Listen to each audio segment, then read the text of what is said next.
Bali used to be a paradise, a serene island with a friendly and welcoming culture, jaw-dropping landscapes and exotic wildlife. Unfortunately, today, this Indonesian dreamland has become home to a completely different kind of animal. On the island of Bali, the world's largest digital nomad hub. Okay guys, I just found another group of digital nomads here. Another digital nomad is just so easy to find them here. Okay guys, another digital nomad here. That's right, annoying digital nomads. They're everywhere in Bali, and if you ask them about their jobs, like this YouTuber Travel with Rafa did, then you'll probably get some answers like this. I basically help guys level up on dating apps like Tinder, Bumble, and Hinge. Focused at optimizing businesses using AI and systems. I'm basically an entrepreneur and run a couple of companies. Dropped out from uni 2 months ago. One of them is focused at getting college students to do their exams faster using like new teaching technologies. Nice. Comments were quick to point out the obvious contradiction, with one user saying the guy who dropped out of uni wants to help college students do their exam. But even he sounds more legit than the next two sunbathers. So Cody and I are actually building a self-development course. Nice. We've been doing that for 2 months, and we'll always be doing calls and lectures and getting mentors in. Collaborations, so it's going to be valuable. So despite only starting this mentorship course business 2 months ago, they're already giving other people advice on how to start their own business and get their own lives together. Just like this other commenter says, yeah, we wanted to do something unique, so we decided to be Aussies in Bali selling BS courses and making YouTube videos. But these people are now just a common regular sight. The amount of tourists that come to the island every year now outnumbers its local population by nearly 3 million. But it wasn't always like this. For most of its history, Bali was a rarity, overlooked and unvisited by most outsiders. Despite most of Southeast Asia falling to colonialism centuries before, it wasn't until the late 1800s that the Dutch arrived and took control. Before then, only private traders really came to the island to make deals with the local royal houses. Most of its people worked the land, growing rice or catching fish. At the turn of the millennium, Bali began to gain international attention, and at first, this tourism was a boon to the island. It gave its people new wealth and prosperity while increasing the island's power within Indonesia itself. The number of annual visitors soon grew to 500,000, then to 1 million, then quickly to over 7 million today. This massive increase is relatively recent, and a large part of it can be blamed on social media and Instagram. As the island's natural beauty became popular on the site, influencers from around the world saw that they could use this to pretty up their own profiles. Anyone looks good as a silhouette with Bali in the background.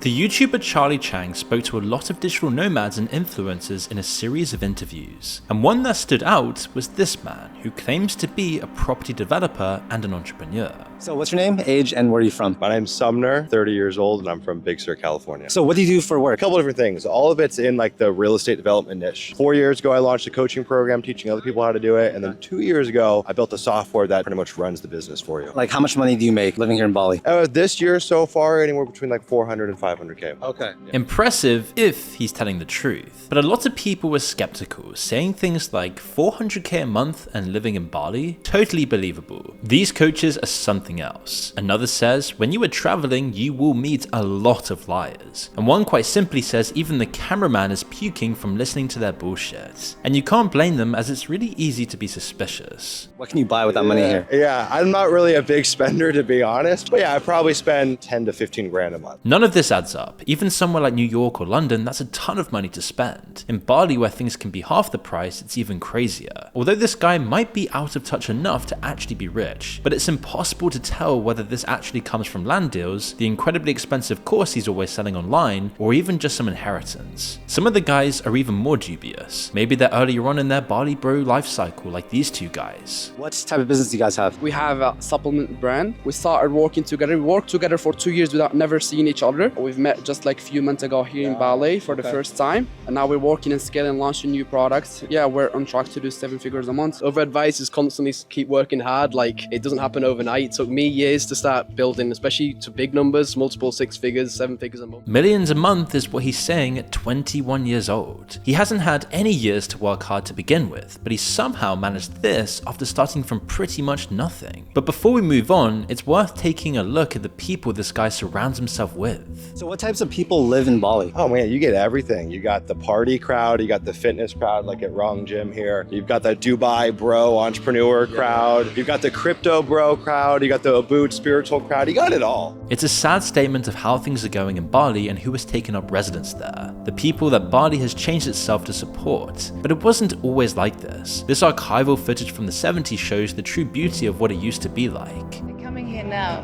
with their dope, with their dirty jeans, with their packs. Have you ever thought that perhaps by coming here you're wrecking the culture?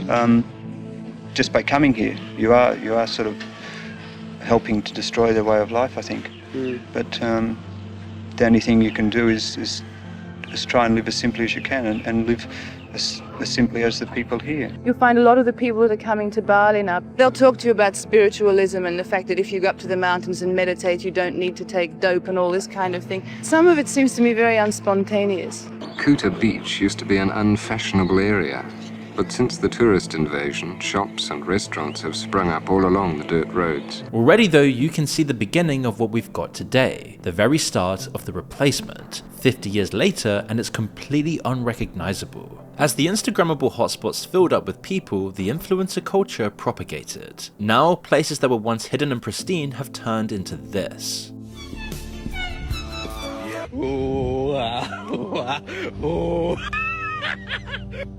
As you can see, Bali as an island is currently choking on influencers, and literally dying because of this. The luxurious villas and other tourist infrastructure is replacing the local architecture at a breakneck pace, around 1,000 hectares a year. Western businesses and Western prices are now displacing its native people. Because of all these people and digital nomads, Bali is literally overflowing with garbage now. The island's biggest landfill is now full, so residents have resorted to burning the trash just to get rid of it, covering this pristine island with a layer of thick, polluted smoke. Meanwhile, influencers are trying to turn the island into their own party venue, smuggling drugs in and filming sex tapes on its sacred mountains. Veronika Troshina, a Russian influencer and adult content creator, got over 1 million views by desecrating Mount Batur, a grand volcano considered holy by Bali's native population.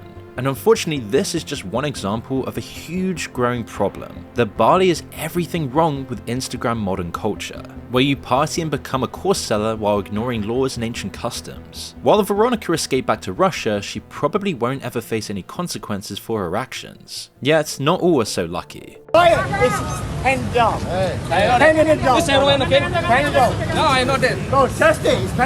Despite claiming it was Panadol, the man was arrested for cocaine possession shortly after. Indonesian authorities are notoriously tough on drug crimes, but apparently the big red warning sign of the death penalty for drug smugglers wasn't enough to deter this guy. But this all happens as a product of the culture of partying that's now been imported onto the island. People whose families worked the land or fished the seas for generations have seen their livelihoods and their place in the world vanish in the space of just a few short years. Meanwhile, cartels and international gangs have been quick to capitalize on a booming tourism industry on the island. Because of the strict laws and relative scarcity, they can charge high prices and make an absolute fortune, corrupting the island even further. It's why local newspapers are now talking about a growing organized crime presence on the island, particularly from Ukrainian and Russian gangs fighting to monopolize the exploding drug trade. Just recently, this drug lab was busted by Bali police, with 2 Russian men and 1 Ukrainian arrested in connection to it. And with the influx of gangs now trying to serve the influencers and digital nomads, there comes infighting too, just like we saw with this incident.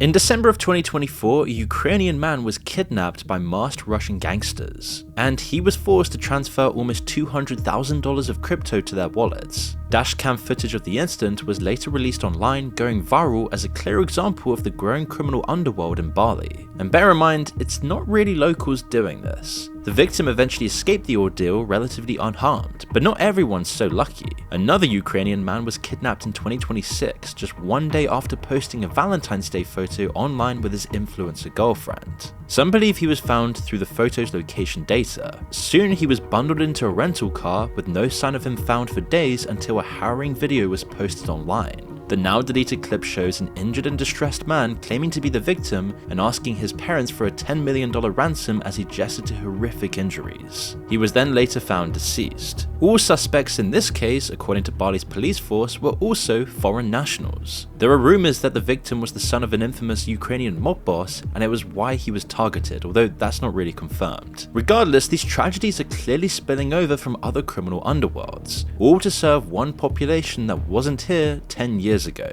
as this unfortunately is almost inevitable economically when you consider the party culture that's fueling their arrival. But it's not just criminal gangs. One of the most visually criminal crimes happening in Bali is construction. Companies that are often foreign owned are building like crazy, ignoring all the local rules and greasing pockets to get the best spots next to Bali's picturesque rice paddies and flowing waterfalls. Of course, as more villas go up, they eventually replace the natural beauty. The concrete sprawl gets larger and new villas are needed in new picturesque locations without burning trash.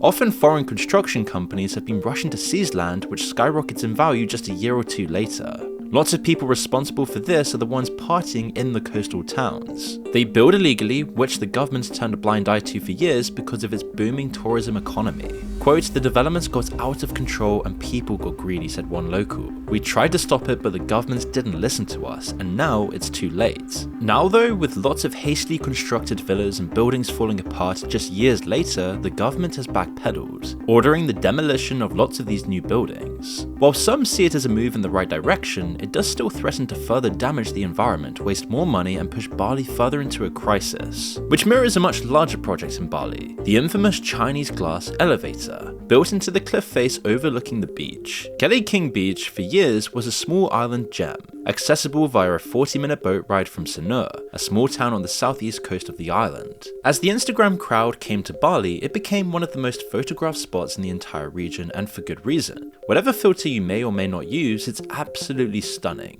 Or at least, it was. Most visitors never made it down to the beach. The steep hike down the traditional coastal path, which the locals had been using for generations, turned away most travelers. There are plenty of other beaches for people to visit, and you didn't need to take the path to get the beautiful view. But this didn't really matter. In response to this non-problem, a Chinese developer called China Kashi Group was hired to build a massive elevator. And nearly 200 meters tall, the white steel and glass structure was going to be slightly taller than the Washington Monument. Was going to be is the key phrase. Ever since construction began in 2023, locals protested this every step of the way.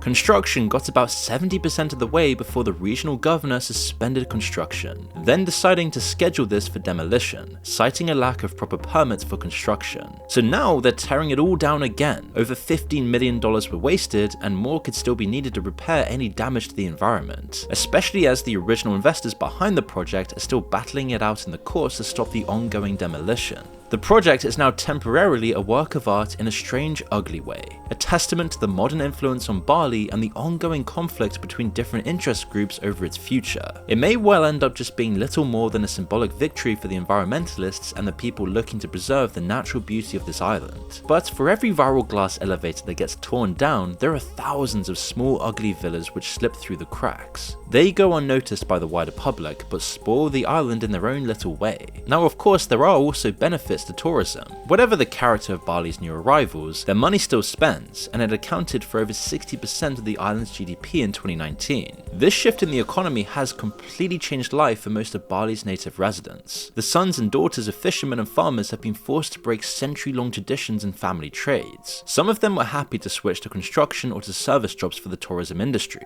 They do pay better, although Bali's minimum wage is still incredibly low. So this ends up just clearly pushing people off the island entirely, like this person claims. It's dystopian. Meanwhile, the video this person commented on is a travel vlog talking about how cheap the Western style cafes are. This choice to find work elsewhere will soon become a forced decision for more people. It's highly unlikely that most families will be able to stay afloat if the digital nomad communities in the tourism areas continue to expand. In Canggu, land prices rose by around 400 to 600% in 15 years. Amazing for foreign owners of that land, but terrible for any local person renting it. It's really insane. You have people like this guy believing they've escaped the corporate prison and found their unique natural life. This is how they were meant to be living. Meanwhile, they're still existing in a bubble designed to cater to them. It's all a fake facade hiding how deep the problems really go beneath the surface. Influencers and digital nomads can sit down in air-conditioned cafes, eat their avocado toast, spend their days lounging by the pool, and then claim they're finding their spiritual awakening. This travel vlog unknowingly summed it all up. This tourist trap restaurant was sure to put their name name on the egg in their ramen bowl to get free Instagram advertising when people post their lunches online. But according to the channel, the ramen looks great, but the taste is just okay. Like all of these tourist areas here, it's all style with no substance, just like Dubai. Now obviously there's nothing wrong with going on holiday. There are still many amazing places to go in Bali and so many awe-inspiring things to see.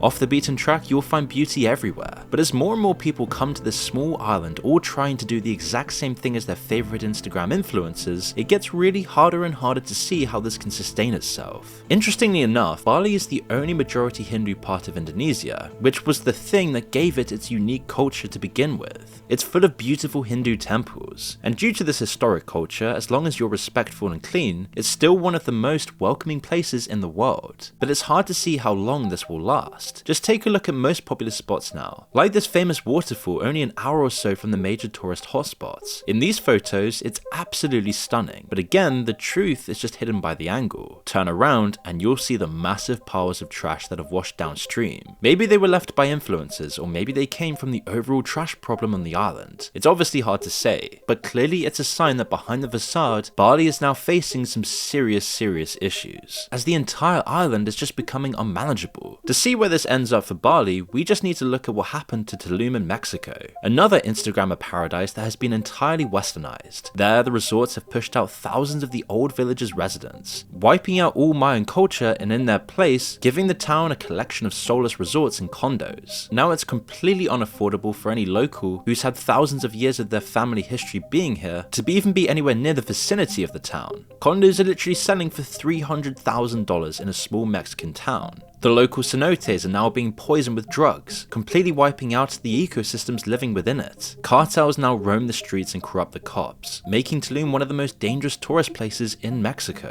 Taxis are now charging $100 for tiny little trips, and as a result, less and less influencers are going, which further cripples the economy and makes the town that much more predatory. It's why the developers are so desperate to demolish the shanty towns the old residents had since moved to. So is this the future of what Bali looks like? It seems like so many places in the world are suffering the same fate from digital nomads and influencers. And after a few years of this, what's the endgame? If Western prices finally arrive in Bali and the environmental degradation continues along with the criminal gangs, the Instagrammers and digital nomads will leave and find their next spot, just like we saw in Tulum, completely destroying a whole society and culture with thousands of years of history in its wake. All really for nothing other than ice matches and lounging around villa pools. But I guess it was all worth it for the Instagram photos.